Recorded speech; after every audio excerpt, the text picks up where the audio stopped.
Well, last week we started a series on Jesus' parables, specifically from the Gospel of Luke. We've already kind of covered all the parables in the Gospel of Matthew in the past, and what we're doing with this one is we're looking at parables that Luke includes that don't show up in Matthew, or they do show up in Matthew's Gospel, but Luke has provided a little more detail or more information. But most of these that we're going to cover are not found in the other Gospels. They're only in Luke's Gospel.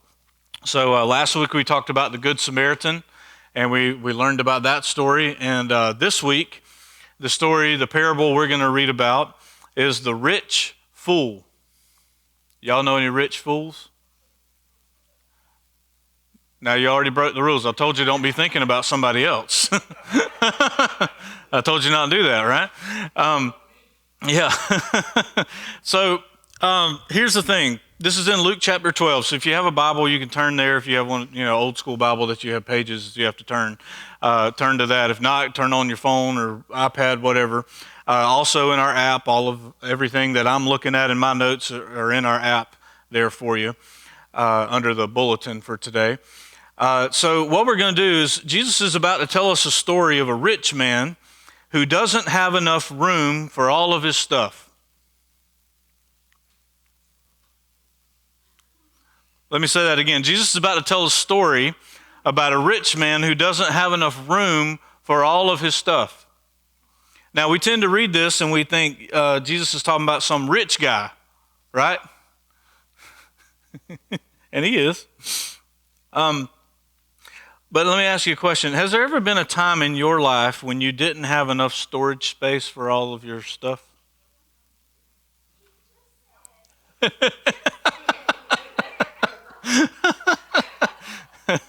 We need a Marty, you're a referee. We might need you over here in a minute.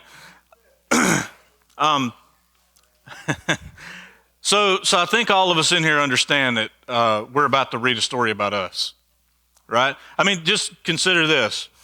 In our little town, we've got a bunch of storage building, you can rent storage space, Y'all know about those. Do you know that all of them in town are full? And they have been for years. Because several years ago when I was in a band, a little cover band thing we had going on for a minute, and we did win a battle of the bands, by the way. Yeah. Only music accomplishment I ever had in my life. But anyway, we were looking for a place to practice, and a lot of bands in other towns practice in these storage places because it's kind of like a big garage, So we called around. This was, 3 years ago or so, and all of them were full then, and they're still all full now. So all the storage spaces in our town are full. So I've heard that there's going to be more being built soon. So what does that tell us? That tells us that we got a lot of rich people. Yeah? Now, normally we think, well, no, I'm not rich. I just don't have a big enough house for all of my stuff. So I rent storage space to store stuff that I don't use. Right? Hey, I do this too. I just happen to have my storage building in my backyard. Okay? And it's completely full. You can't even walk in it. You can open the door and get out the blower, and maybe one other thing. At Christmas time, you have to totally just clear a path to get all the Christmas stuff out, right? So I'm not today is not oh, you bunch of rich people, you need to deal with that. I'm in the same boat with you, okay? So we good? We're all stepping on each other's toes today, all right? Well, Jesus is going to anyway. So when we read this story, we tend to think about other people, other rich people, because you don't think you're rich, right? That's not normally how you think of yourself. But the bottom line is you're all rich. Did you all drive here today? Yeah? And you had this stuff that came out of vents called air conditioning, right? Some of you had Heine heaters in your car on the way here, or now they have Heine coolers. They can cool your butt down now. I mean, we all drove here. We came from a house that had air conditioning, and we probably had plenty of food in that house. We have food that's going bad. Yes? Right? Okay, so what does that mean? It means we're all filthy rich. That's what it means. So can we all just accept that, man? I mean, that's worth coming for. You didn't even know you were rich. You're rich. You're loaded, right? So when we read this parable, what we need to do is put ourselves into this story. We are the rich fool. You ever felt foolish? Sure, you've been called a fool at least once today, right? I mean, we're all fools and we're rich, so this is about us. That's what it is. Now, as we read this, I've been trying to pull out in each of these things what is the Old Testament backdrop, and I'm not going to spend a whole lot of time on that today because I think the story kind of tells itself. But you would kind of miss it if you weren't paying attention.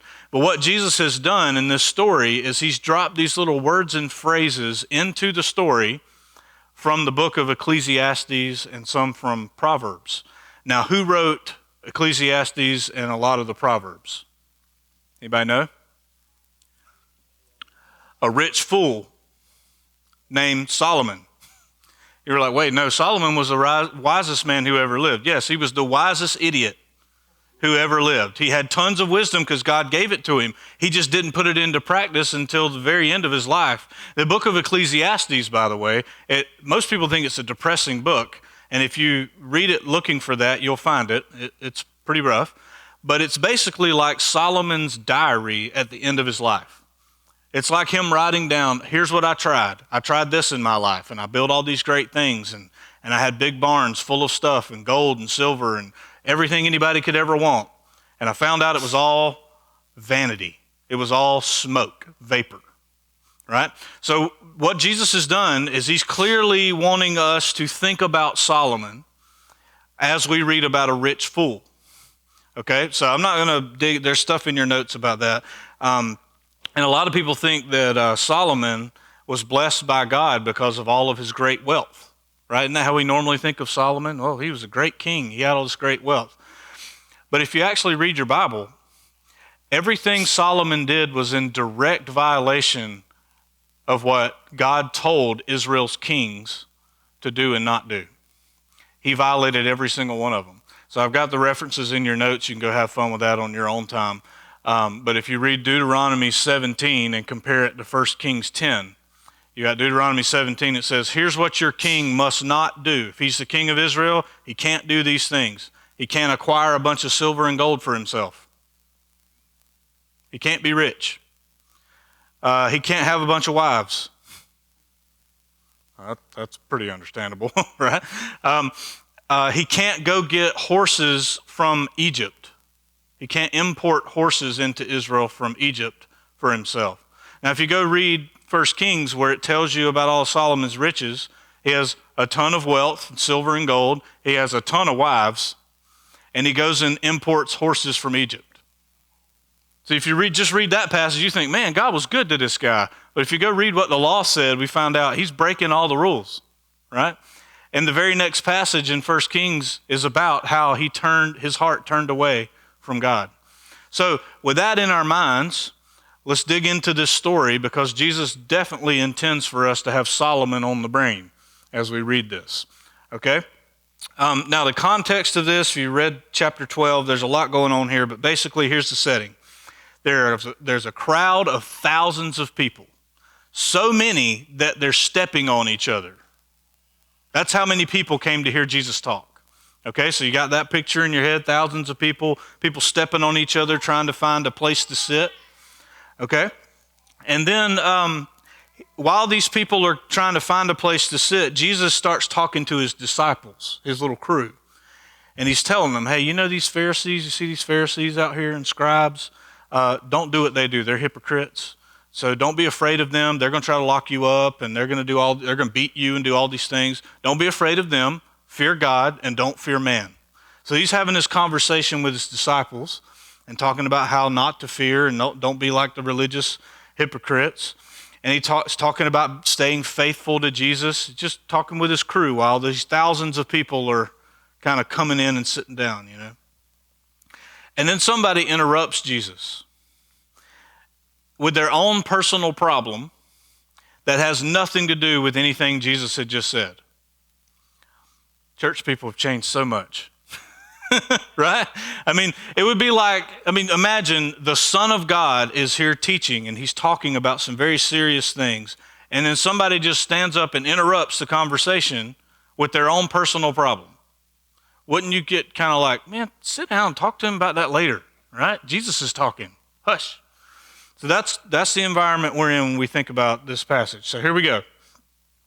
Someone in the crowd said to him, "Teacher, tell my brother to divide the inheritance with me." So think, Jesus is having a conversation with his disciples. Thousands of people are here and they're trying to find a seat. And he's telling them a few things. Hey, don't be like these hypocrites and stay faithful to me, and don't be afraid of people who can kill your body. Be afraid of him who can destroy your soul. So fear God, don't fear man. He's having a serious conversation. The guy like tapped Jesus on the shoulder. Hey, Jesus, I know, yeah, that's not important right now. This is important. Tell my brother to divide our inheritance with me. Isn't that kind of a prideful guy to think this is more important than what Jesus is talking about? So what does that tell you about this guy? He loves money. He's got a problem with his brother. Now, if you'd have to kind of know the history here, but in this context, this ancient Israelite context, the older brother got double the inheritance. Okay, how many older brothers we got in here? Okay, a few of you. All right, so you would get double of your family's inheritance. Yeah. Now, you younger brothers, how do you feel about that? It's not cool, is it? Right? But that was normal in their culture. It was called the double portion. You can read in Deuteronomy about this. This is just how it worked. The oldest got the double portion. But it's also interesting that in the biblical story, God always chooses to bless the younger one. So the older one gets all the physical stuff. The younger one usually gets picked by God to do something great for his kingdom. Interesting. Yeah, so Tilt, you're in good hands, buddy. You're going to get chosen to do something great, right? So this guy he's got an issue, okay? But think about what he's saying. Tell my brother to divide evenly the inheritance with me. That's what he's asking. I don't like this idea that my brother gets double what I get. So Jesus, you talk about things being fair and all this being good to each other and all that stuff. Let's apply it then. Tell my brother that I want half the inheritance just like he gets. I want the same inheritance that he gets. We have an inheritance coming to us and I want it. And I want it now. He basically thinks that Jesus is like J.G. Wentworth, right? I need cash now, Jesus, right? That's what y'all seen the commercial, I assume. I'm not singing the song for you, but you will be the rest of the day. So, but look what Jesus says. I love this. So tell my brother to divide evenly the inheritance with me. And he said, man, who made me your judge or arbitrator? I'm not your mediator in your legal situations. I just love the way Jesus responds. He's like, hey, tell my brother, man, please. Who made me the judge over this thing? I'm a Jewish rabbi. I'm homeless. I hang out with 12 dudes who are my students, right? And you think I've got the authority to make the call on this? Like, who made me a judge over this situation? And he said to them, take care. Watch out is what he means there. Be on your guard against all covetousness. Now, I know nobody used that word this week. Did you? You didn't covet for cheaper gas prices, right? Right? Here's what that word means, and it's got a long Old Testament history, and I won't bore you with that, but here's basically what it means. It means I have an insatiable desire for more than what I actually deserve. That's what it means. When I covet your stuff, it's me saying, I deserve what you have. And I don't have what you have, and I want what you have. And I don't just want it, I deserve to have it. Isn't this kind of a popular way to think nowadays? I mean, our country right now is riddled with this problem. A bunch of people think because someone else has something and they don't, that they deserve to have it too. Even though they haven't done all the things that these other people have done to attain what they have attained, they don't put in the work, they don't put in the risk to start a business to have these things.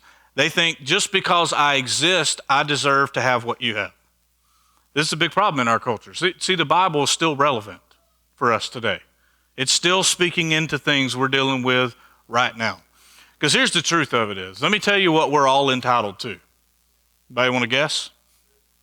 Hell. That's what we're all entitled to, right? I mean, yeah, sure, you're a good person, but you're not righteous on your own. You're a sinner at heart. So what do we deserve? We deserve to be separated from God forever. And if he gives us anything better than that, we got more than we deserved. Anything above hell is grace. Yeah? I mean, this is a gospel issue here. This is what it means. So if we get anything better than eternal destruction, we got grace. So even if we were homeless right now, we'd be doing better than we deserve. So when you get in maybe you drove a vehicle here today that doesn't have Heine heaters, you can appreciate your vehicle because you've got way more than you deserve. Right? Right? So this is I love these passages, and you know, Jesus likes to talk about this money issue and desiring other people's stuff. And I think the reason why he liked to talk about it so much is because he knew us. He knew this would be one of the biggest problems we have. Now, for some of you, it might not be a money issue. If you're like me, I don't care about money. I mean, if it was up to me, I'd just give all our money away, and we'd be homeless tomorrow. But because I just don't, like some of you, when you look at your bank account and you see money and it goes up, you get this feeling of joy.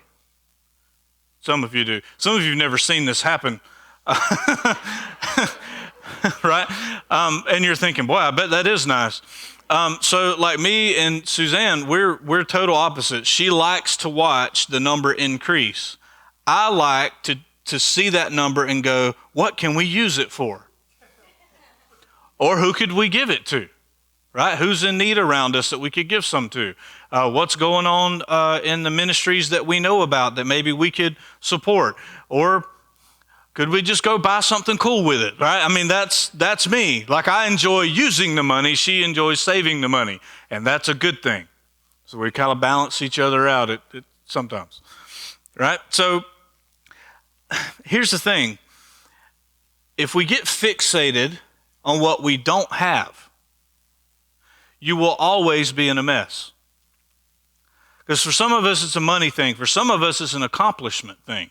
Money's not really your issue, but you wish you could accomplish what someone else did. Or maybe you wish you had some kind of social status that someone else had. Covetousness is not just about money. It's just simply, I desire something more than what I currently have, and I think I deserve to have more. That's what it means. So Jesus says, watch out and guard yourself against this. Why does he say that? He says, for one's life does not consist in the abundance of his possessions. Man, what a deep statement. Your life is not about stuff. It's just not. And if you make your life about your stuff, you will be miserable. Because I'll give you a deep theological statement. Stuff stresses you out. Now, maybe for you it doesn't work that way, but for most people I've met, including me, and I've met me on occasion, stuff stresses me out. I like stuff until I've had it a while, and then I'm like, this stuff I got is stressing me out, right? Get a boat. Watch what happens. It's like, man, this thing is awesome, and then it breaks. right? I mean, that's just what it does. That's what it's always trying to do, right? So stuff is going to stress you out. We're about to see this. Jesus just dropped that into the parable for us. So your life is not about abundance and possessions. Okay, what does he say next? He told him a parable, a story, an example, right? The land of a rich man produced plentifully. And the Greek word for that, those last two words there, is the word where we get our word euphoria. It's euphoric. It produced so much that it's like a euphoric state, right? And he thought to himself, now think, he should be rejoicing right now. Yes? Man, he just produced this huge crop. And guess what? He didn't do it. You can't make your crops grow, right? There's some external things that have to happen that you have no control over. We all understand that, right? If you're like us, we're experts at killing them. So we can make things grow and then nothing grows on it to be useful. You just have to eat the plant at our house, I guess. But this guy's land, it did great, produced plentifully. He should be happy. What does he say? He immediately thinks of something negative. He thought to himself, oh no, what shall I do? For I have nowhere to store my crops. You see what happened here? He should be happy. He should have stopped and got all of his servants together and had like a worship service thanking God for such a great harvest. What's the first thing he thinks of? A problem. God gave me all this plentiful crops. Now what am I going to do? I got nowhere to put all this abundance. All the storage places in town are full. What am I going to do with all my stuff? Right? What am I going to do? He immediately goes negative. All of these phrases and stuff, by the way, are straight out of Ecclesiastes. You just go read that, you'll see what I mean.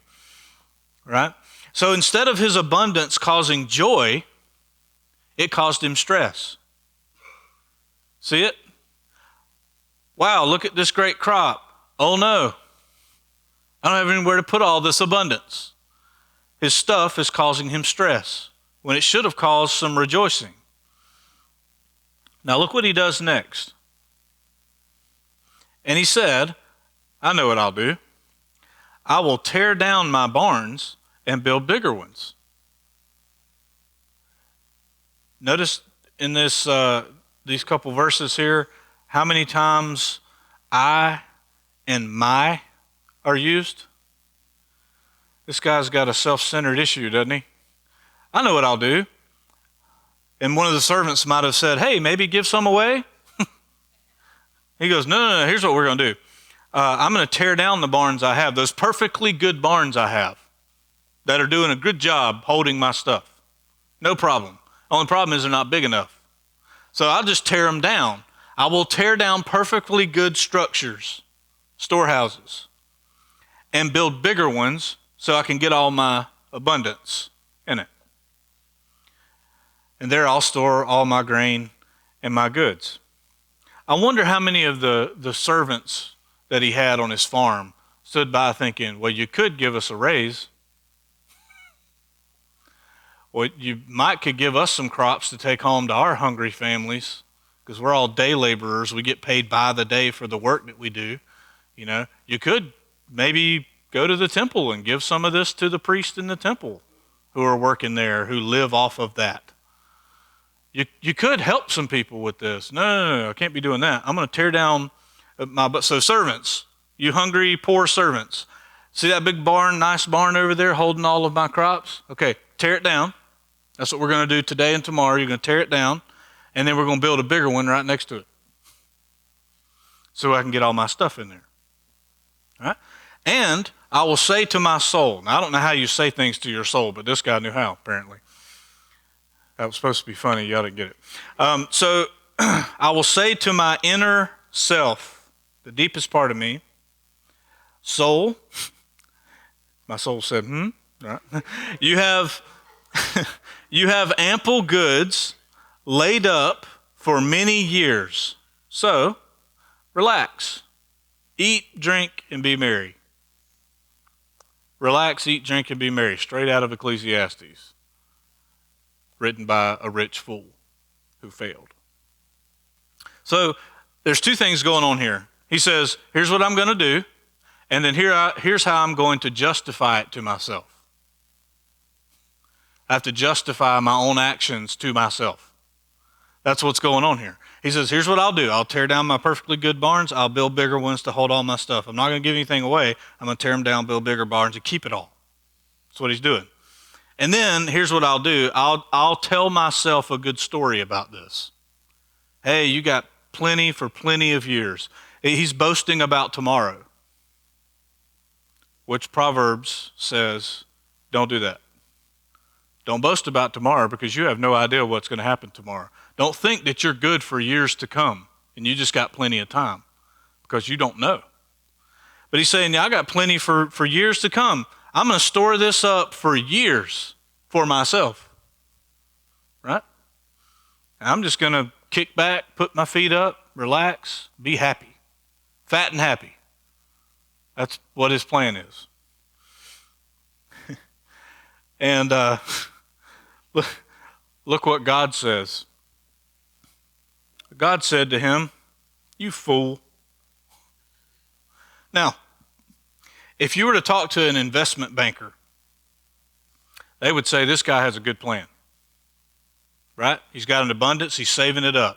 He's planning for he's saving up and thinking about, well, bad things might happen, but it won't happen to me. Look at all this stuff I got. I'm going to have all this stuff. I'm going to be good, right? That looks like a wise thing to do, doesn't it? You've got an abundance, you save it up for a rainy day. Yes? Okay. But then God speaks in the story and goes, you're a fool. He said, why is he a fool? Well, because tonight, your soul, meaning your life, is required of you. The word for soul in Greek is suke. It's where we get our word for psyche. It's your inner self, but it's what is keeping you alive. There's something in here that makes you alive, right? You're not just a physical thing of flesh. You got something in here that's beyond that. He says, well, that's going to be required of you. This is the ancient way of saying, tonight, or in the morning, you're going to wake up dead. You're going to die tonight. And the things that you have prepared, who's going to get those things? So is the one who lays up treasure for himself and is not rich toward God. There's where we get the point of the parable. He was all about himself. He didn't consider what God might want him to do with all this abundance that God gave him. His first thought is, I don't have enough room. Tear down the barns, build bigger barns, and store it all up for me. But if he had talked to God about this, here's what I bet God would have said, because I've known God for a little bit. I bet he would have said, hey, I gave you an abundance because right down the street from you, there's a family who lost their farm last year, and they could use these crops. You got plenty. Your barns are full. So I gave you an abundance. You still got full barns, but take this abundance, spread it out to the people around you who need it. Head to the temple in Jerusalem and make some offerings with it. Thank God for what he's done. If he had talked to God, God would have told him, I bet he would have told him, you got plenty. I gave this to you to spread the wealth. Spread it around. Yeah? Do you think that's what God would have said? Okay, so the next time you get an abundance, what should you do? Buy a storage shed. No. Right? What you should do is you should stop and thank God for what he's given you. And then you should ask, what should I do with this? God, what do you want to happen with this? Now, in the past, this would have turned into a giving message. Like, all right, now I've got you, now give. And that is exactly not what I want to talk about right now. When you get an abundance, sure, we give in our church family because it supports what we're trying to do here. Sure, we do that. I don't even have to talk about that because y'all just do it and we have plenty, okay? So this is not a talk about giving to what we're doing here. What I want to tell you to do is when you get an abundance, you should stop and ask God, who in my list of neighbors, which is everyone, by the way, who needs this more than I do? Is there someone down the street from me that's having a problem right now? And you might, as you're praying through this, God's pretty good at this. He'll just drop some memories in your head. Oh yeah, there's that person down there's having a health issue. I bet they've got hospital bills. Maybe I should just run by there and drop some money in their mailbox. Don't even tell them where it came from. God does this stuff with us all the time, and we miss it because we don't ask him. Just like this guy. So he looks at this guy and he says, hey, you're going to die tonight. Now who's going to get all your stuff? You notice this guy hadn't mentioned anything about having children? Maybe he doesn't have any.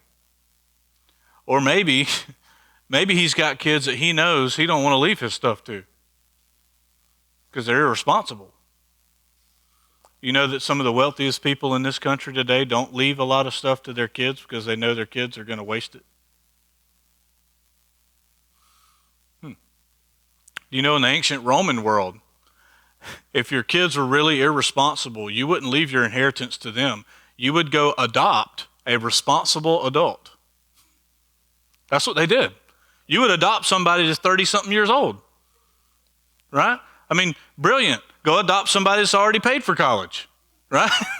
Good idea. It's a great plan, right? If you want to adopt, that's what I think you should do. Just adopt somebody that's already got everything they need. Yeah? That's a joke, total joke, okay? But that's really what they did in the Roman world. They just find a responsible adult. They would adopt them into their family legally, and they would leave their inheritance to that responsible person. If their kids were a bunch of knuckleheads, that's what they would do, right? So this guy hadn't said anything about any of that, but he says the question that God asked, he's like, okay, so what's going to happen with all this stuff that you love so much, you would tear down barns and build bigger ones to keep it all? Now what's going to happen? So you think you had something for many years to come. You don't have many years to come. You're going to be dead by morning. Wow. So what he's getting at here is your life is worth far more than physical things you can acquire during your lifetime. Life is far more important. There are far more important things in life than stuff. Because here's what happens to stuff. It rots.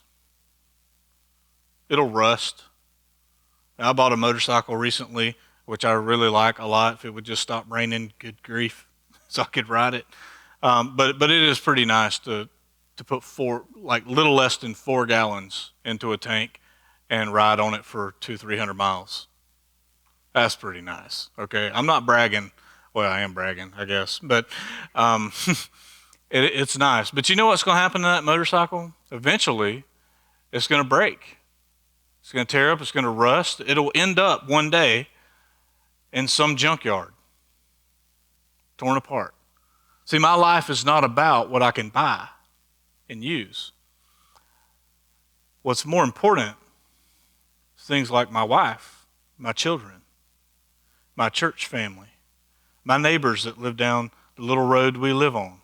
What's going on in their life? What might they need? If I have an abundance, what could I go help out with them?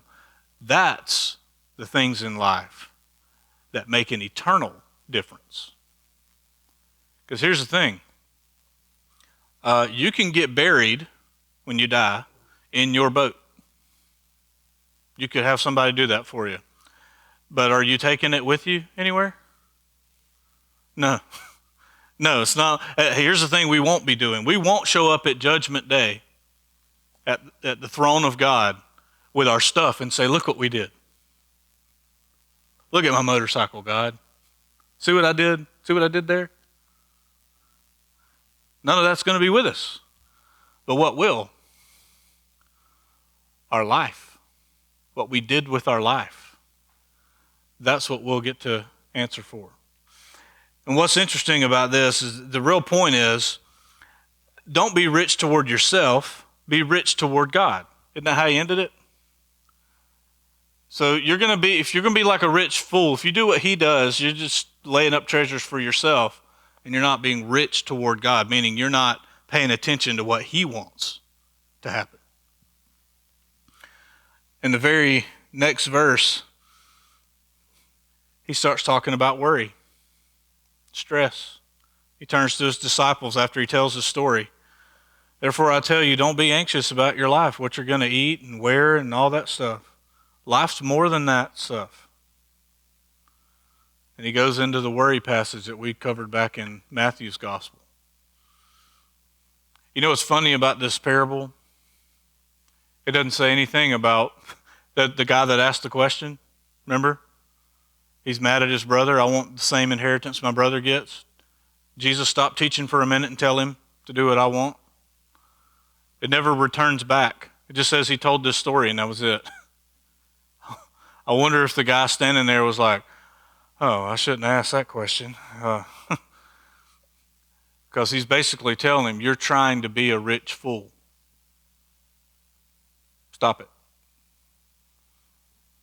He turns to his disciples at the end of that and says, hey, don't let stuff stress you out.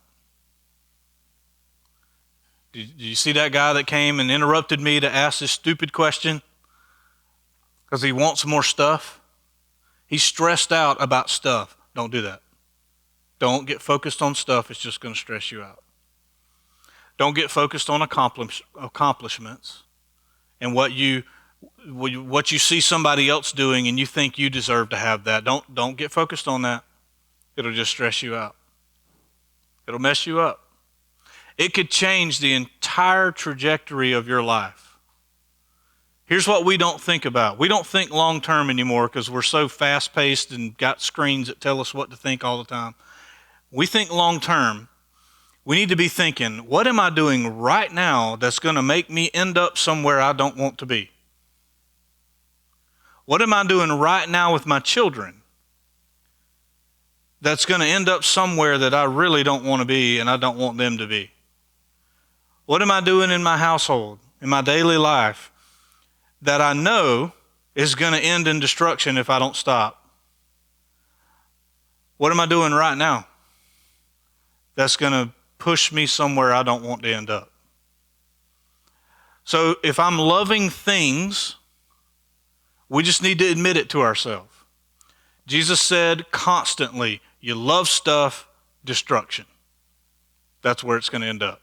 Your stuff's going to be destroyed, and you're going to be at the end of your life realizing you wasted your life chasing things. I hang out with some guys who are retired, okay? I like to hang out with guys I hang out with people my age, but every week I sit in a room with people who are much farther along than me. The reason I do that is because there's wisdom there. I'm even starting to look like them. I mean, hair's turning gray, right? But what I'm learning, here's what I've heard every single one of them say. I spent my whole life working my fingers to the bone to have nice things and a nice reputation. And now that I'm retired and I look back at it all and I think, I wasted so much time working my fingers to the bone just to get to the end of my life and go, vanity, vanity. It was all smoke. So if I sit in a room with a group of guys like that, that helps me think, maybe I don't want to end up that way. Maybe I don't want to do things right now that at the end of my life would make me say that. Maybe I could get to the end of my life and go, I didn't have a big, nice, fancy house. I was trailer trash my whole life. But I could move my house if a storm came. That's the advantage. Actually, I can't. They took the wheels. But anyway, I was trailer trash my whole life. I drove a beat-up used truck instead of buying a new one every 2 years like all of my buddies did and all that stuff. I didn't have all those things, but my kids loved me all the way through. my wife stuck by my side all the way through.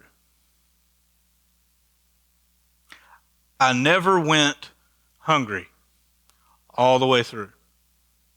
I gave to people who were in need all my life.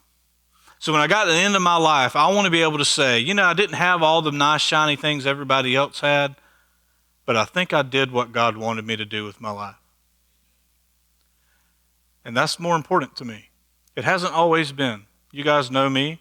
I had a lot of shiny, nice stuff for a while, and it stressed me out to my core. And now I have a completely different mindset. I'm going to drive a 2006 Avalanche till it won't drive. And it won't heat up my butt while I'm driving. And I don't care. This week it decided to heat me up instead of cool me down. And I came to work and I was just like, Lord, it's just the air conditioner. I'm not going to run out and think I got to buy a new truck because the air conditioner stopped. I got back in it at the end of the day. It was working just fine. I was like, thank you, Jesus. I don't care. Hey, listen, I love you. But when I drive by in my old truck, I don't care what you think about it. See, sometimes we chase stuff because we think people that we don't really like are going to think more of us. Isn't that what we do? Can we just admit that to ourselves? Right? I don't care what you think. And we all need to get to that point. If somebody goes, oh, look what they drive, be like, oh, you're not a friend. You're a stuck-up snob. I'll pray for you. Right? We should not be living our life listening to what our culture is telling us we should do with our life. Because how's it going for everybody else? Not so good. But it could be going great for us because we're God's kingdom on this earth. We could walk around happy, with joy, and people will think we're crazy. How can you be happy driving a used vehicle? Because I'm not paying payments on it. I'm happy, right? Right? How can you be happy living in a double-wide trailer your whole life? Because I don't care what my house looks like. It works just fine. It rained all day yesterday. We didn't get wet once. It worked just fine. It did. And when I drive by somebody's nice house, I go, man, God's been good to them. That's awesome. But I don't want your house. Your house comes with a bigger mortgage than mine. So have fun with that. I don't want it though. And that's not saying it's wrong that you have it. I'm just saying for me and my family where we're at right now, we don't need it. So we're not going to chase it. And we're going to love the fact that God's given it to you. And we hope you continue to be responsible and godly with what he's given you. Don't tear it down and build a bigger one tomorrow. That might be a bad idea, considering what we just read. Right? So it's okay that God's been good to us. But let's be responsible. And let's quit chasing the next thing. Let's be content. Let me read you some passages. We'll be done. Here's how the apostles interpreted what Jesus just taught us. Okay, this is how Paul interpreted it. He said, but godliness with contentment is great gain. Okay, listen to what he just said. Being godly, chasing after Jesus, and being happy with what you've got is great gain. That almost sounds like an oxymoron, doesn't it? Lower your bar and be happy with what you got, and that's great gain. The world doesn't understand these concepts, okay? He says, look, we brought nothing into the world, and we can't take anything out of the world, right? You're not going to take your motorcycle to heaven, unfortunately. But if we have food and clothing, we will be content.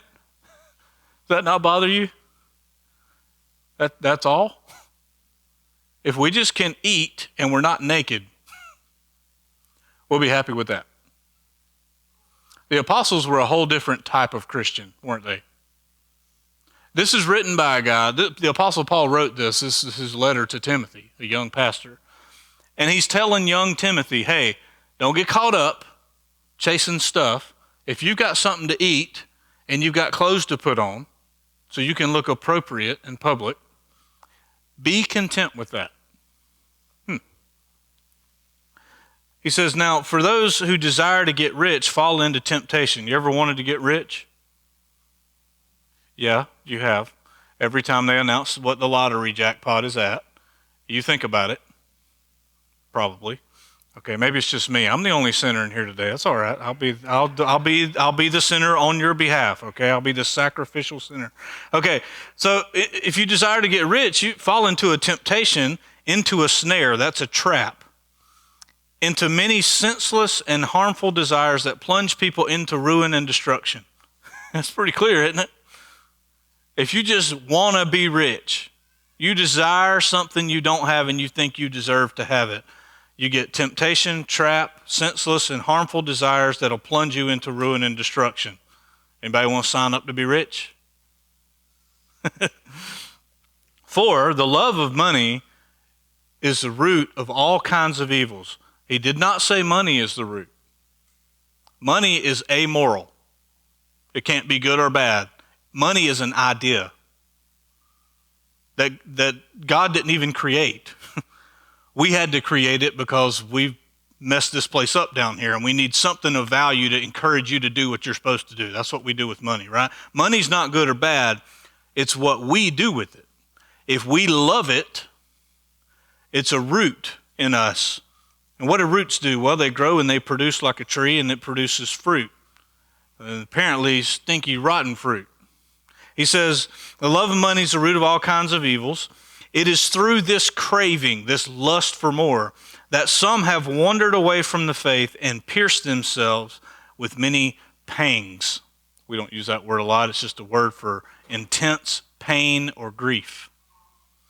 Chasing it down and craving more will pull you away from your faith and will crucify you, pierce you with all kinds of grief.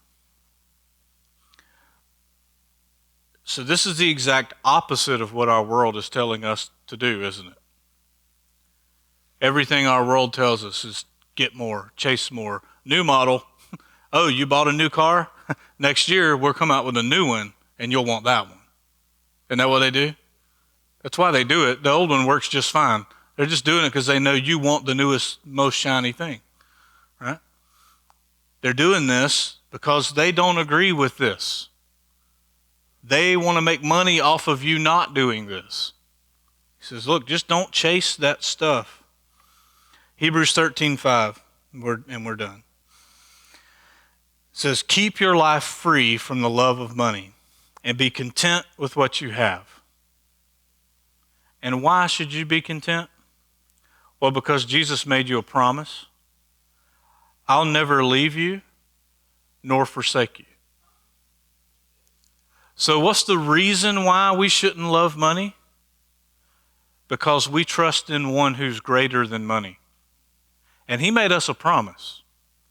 And you know what? You're allowed to hold Jesus to his promises. Did you know that? Go read the Old Testament. Every time God made a promise and then it looked like he wasn't doing what he said, they would get pretty brave and they would say directly to God, hey, you promised, and it doesn't look like you're doing what you promised. Abraham did it. Moses did it. Face to face. I mean, if I'm in God's presence and he looks like fire on a mountain, I don't think I'm talking to him like that. It's just me. I'd be like, hey, you did say you promised. Right? But that's not how Moses did it. He said, hey, you said, and if you destroy these people that you promised some things to, that's going to look bad on you. It's going to look like you don't keep your word. And God goes, now you get it, Moses. When I say I promise, I'm going to do it. And what did Jesus promise us? I will never leave you. And I won't forsake you, which means turn his back on you for good. So you don't have to chase things because I'm with you and I'm going to take care of you. I have this low-grade worry in my life about retirement. Do you know why? Because I don't have any, right? That's why, right? I do have a few $1,000s that'll last like 5 minutes, right? But I get, there's times where I think, maybe I'm being unwise about this. Maybe I ought to be saving up more, and maybe I should, But when that happens, this passage comes to mind. I'm going to take care of you. You don't need to be stressed about that. I'm going to take care of you. Now, I'm not telling you to be irresponsible.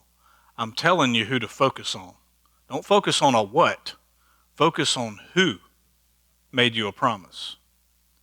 And when you do that, I'll make you a guarantee. When you focus on him, he's going to mess with your heart. And he's good at it.